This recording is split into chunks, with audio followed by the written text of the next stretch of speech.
Is there in the green points jersey, just behind the red leaders jersey of Alberto Contador, who's on the wheel of Chris Froome, who's being led in at the moment.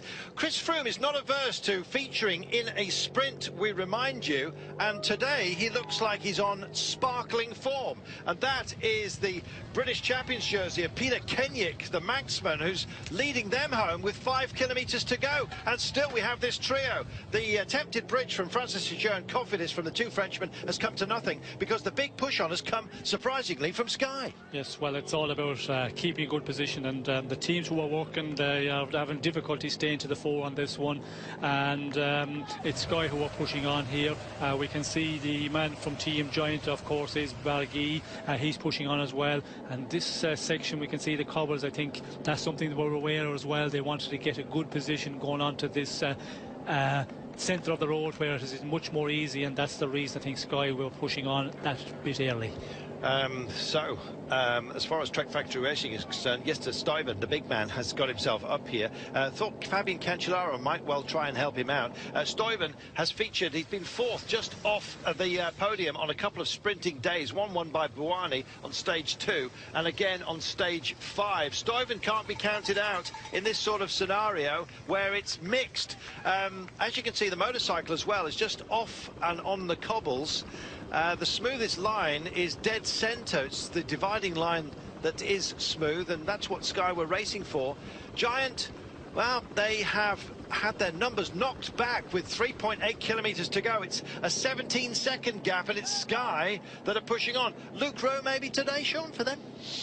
I'm not sure what the tactic is for Sky. Maybe it's just all about the general classification with Chris Froome here and keep him out of danger, I think. But again, you never know. They could be playing another card with Luke Rowe here, having a go in the end, depending on how he's feeling. If he's really feeling good at this point in the race, well, then he's one who could do something in this sort of final.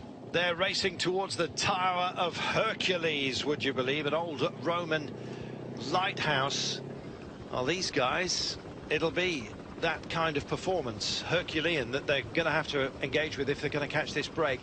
Sky have set their mind to it, and indeed mindful that the road is not a comfortable one to be on. It chatters through the elbows and indeed the wrists. And Jeffrey Soup is getting himself into position. He's winding himself up, number 99.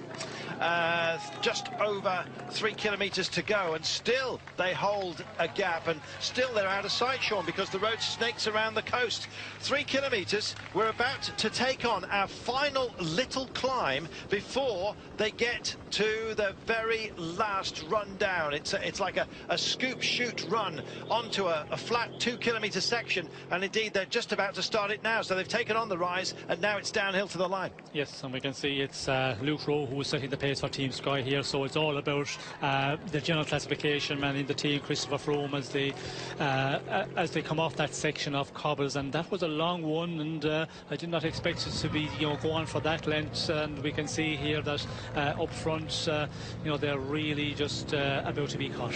There's the breakaway. It's going to be collection time at about 2 kilometres. As soon as they come off this little ramp, there's the scoop, and it's going to go out the call on race radio all together.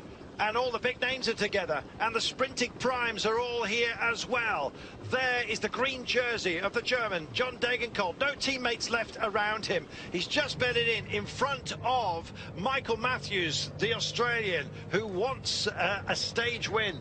Another one to his great palmares. 1.8 kilometres to go. This is where it starts to weave and wind, Sean. We've got roundabouts to deal with, and still they hold on. Yes, well, it does turn around the coast all the time, and the finish is going to be a special one, because you cannot see the line until you get to the final 100 metres, and as we can see here, just a final attack from Roland Dennis. It's Roland Dennis that kicks off. We said he was a pit bull. Well, he's turning himself into a greyhound right now and dragging along Eli Fabili from La Premarina. Fabili's only chance. John Degenkolb says, come on. Everybody else held out. He hay-bales a fist in the air as if to say, for goodness sake, let's catch these guys. 1,200 metres to go. Nobody's responding. except for Orica Greenedge, and it's Michael Matthews just behind Degenkolb, who's playing with his wheel at the moment. There are other options here to be considered, and Guarnieri is also still in the frame, so's Gardini, but too far back. A mighty push from Eli Favili at the moment, just round the corner. These are a couple of roundabouts which can split everything wide open.